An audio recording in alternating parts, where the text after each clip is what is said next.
Y para el tercer segmento de nuestro programa, pasamos a examinar lo que, bueno, ha sido sin lugar a dudas uno de los elementos de mayor conmoción, no tan solo en Estados Unidos, sino sobre todo porque de alguna manera lo que ocurre en la democracia estadounidense, pues ciertamente es algo sobre lo cual prestar mucha atención, ¿no? Pero esta semana se realiza el segundo juicio a Donald Trump. De alguna manera, pues esto constituye un elemento muy histórico, ya que es el primer presidente acusado por un crimen federal. Particularmente en este proceso se le acusa, el pliego acusatorio incluye 38 cargos y que giran en general alrededor de la retención de documentos clasificados como como secreto de Estado y que de alguna manera pues ha sido un error, digamos, ha tenido directamente la discrecionalidad del propio expresidente Trump y que de alguna manera pues esta dinámica ciertamente tiene como varias formas de mirarlo, ¿no? Por una parte, hay un componente allí donde el sistema de justicia pues está jugándose su credibilidad, eh, pero por otra parte resulta bastante llamativo y resulta ciertamente controversial la retención de documentos tan sensibles durante tanto tiempo y en los lugares más insospechados de la propia casa de Mar-a-Lago, bueno, es la residencia prácticamente permanente de Donald Trump. En ese sentido, me gustaría un poco tu apreciación de conjunto, sobre todo del impacto mediático, del impacto también que ha tenido esto, porque es inexorable que esto tenga un impacto político, considerando pues que Donald Trump es uno de los principales actores y protagonistas de la carrera presidencial y de la precampaña hacia las primarias, hacia la nominación republicana prevista para el año que viene. En este sentido, Marisabel, me gustaría un poco tu apreciación de conjunto, sobre todo también considerando lo ya evaluado en el episodio anterior sobre este primer juicio en el que pareciera que comparado con los cargos que se le acusaron en aquel entonces, en abril, sobre este tema de Stormy Daniels, pareciera pues que palidecen con respecto a la gravedad de lo que se le acusa en este segundo juicio que se realiza en el estado de Florida. ¿Cómo miras tú esta dinámica ocurrida no muy lejos de ti? Adelante. Sí, bueno, yo sí coincido en que este es un caso muy serio, no que el anterior, el de Manhattan, no lo sea, lo que pasa es que ese es un caso civil y eso tiene un, digamos, un peso desde el punto de vista moral, pero no tiene consecuencias desde el punto de vista criminal, mientras que en este caso sí. Piensa que ayer mismo conocíamos de la acusación formal que se introdujo en contra de un efectivo militar que sabemos que difundió secretos militares en plataformas de redes sociales, ¿no? Ujú. Ese joven está enfrentando cargos que pudieran extenderse a 60 años de condena a prisión, ¿no? Entonces estamos hablando de algo muy serio. No recuerdo si fue este mes o el mes pasado, hace unas semanas, un efectivo militar de alto rango fue condenado a 3 años por haberse apropiado, no difundido, apropiado de secretos militares. Estamos hablando de un caso muchísimo más serio, sin duda alguna. Y a mí me parece que el problema acá reside en que no se aprendieron las lecciones de Watergate y de Nixon. Los presidentes, como tú bien lo dices, no solamente es que tienen una enorme discrecionalidad, es que no hay reglas de juego.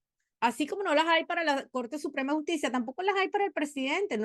Le dan demasiado espacio a esa contención y que solamente con la, digamos, con la estatura moral es suficiente para que un presidente sepa cómo comportarse. Eso con Nixon falló.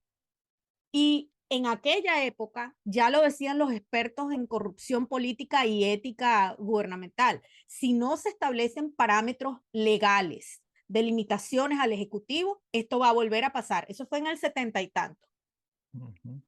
vamos a ver ahora qué es lo que tenemos. El presidente Trump sigue alegando. Anoche mismo estaba digamos, en una de esas, eh, eh, en su red social que él postea anoche, lo volvió a decir, esos son mis documentos, quiero que me los devuelvan.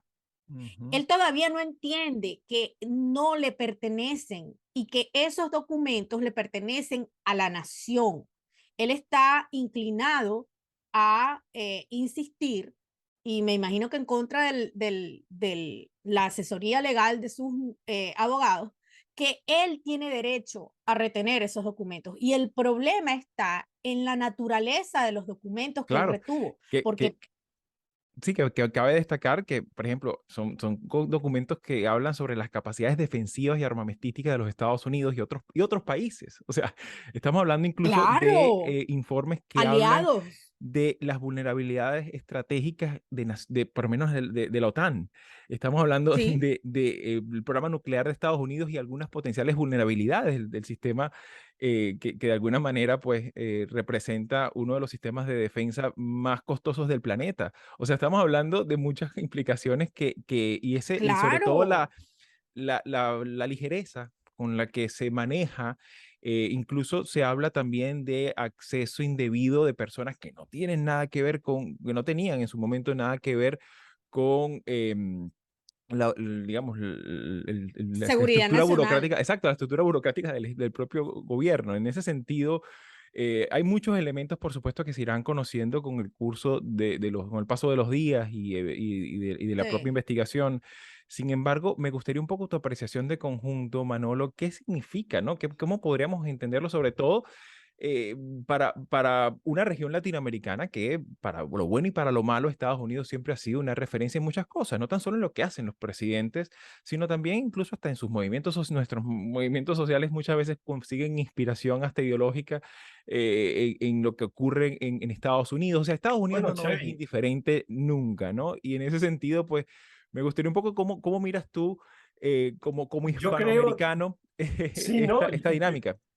Yo creo, Xavi, que la respuesta la tenemos o que nos ayuda a entender bastante lo que está pasando en Estados Unidos con lo ocurrido esta semana, exactamente el 12 de julio, cuando murió Berlusconi.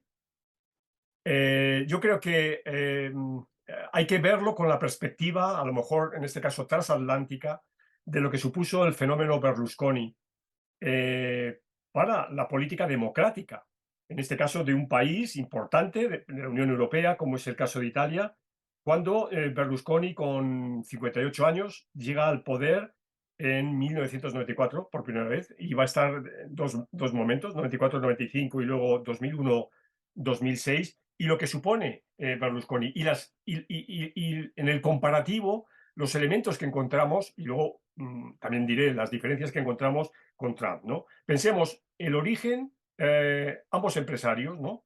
Empresarios de éxito, empresarios que ya son multimillonarios, que tienen, por consiguiente, un capital económico fundamental, que es con el que labran su carrera política.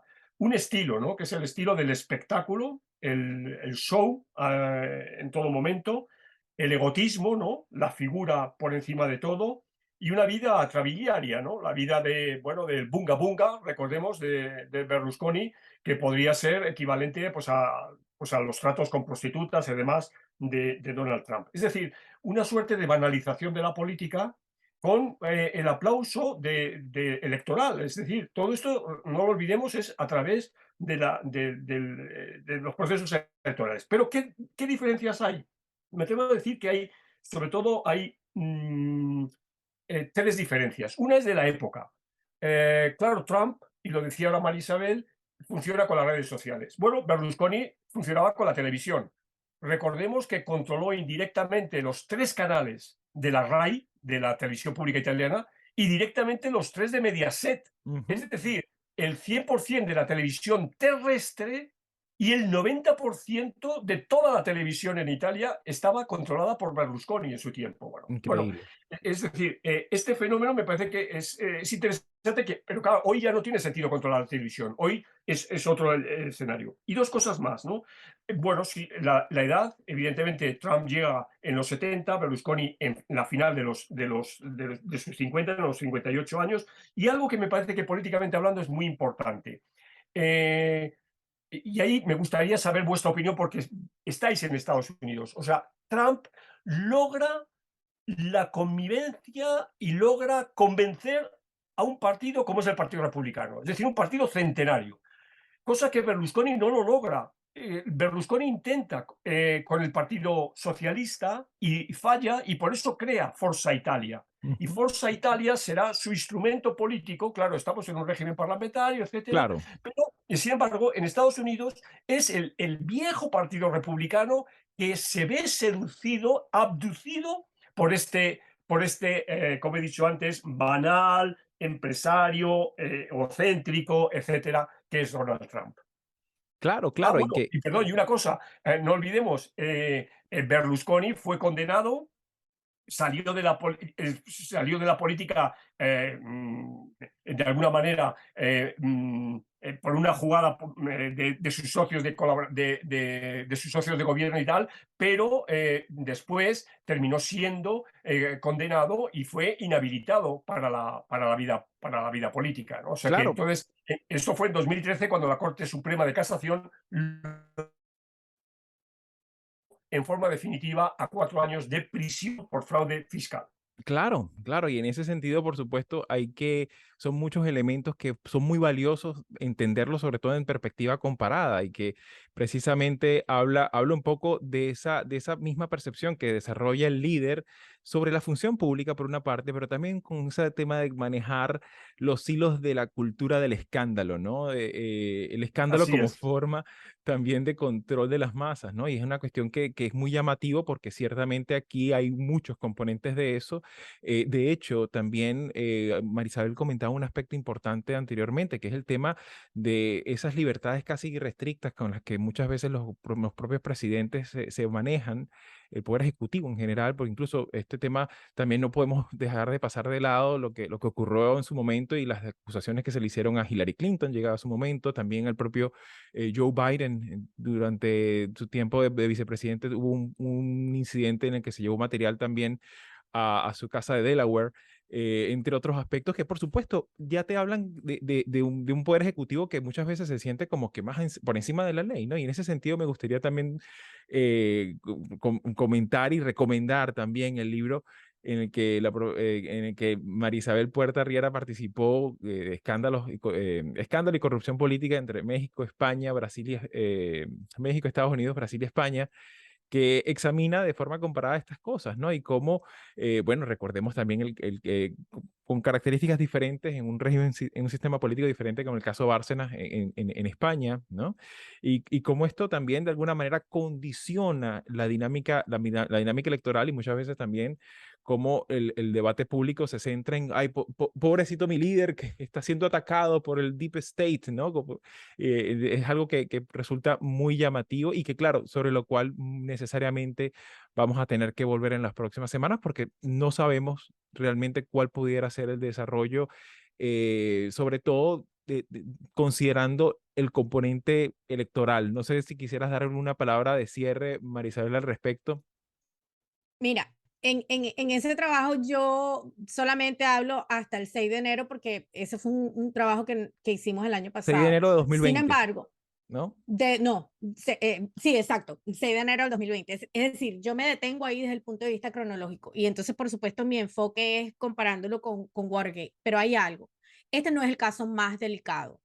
A mí me parece que el de Atlanta, el de los falsos electores, para mí es el más grave. Ni siquiera es el de la insurrección, porque en el caso de los Ese electores todavía no no ha solamente hay llegado pruebas, ujú. todavía. En agosto se espera que haya la formulación de cargos, pero ahí hay grabaciones, ahí hay testigos.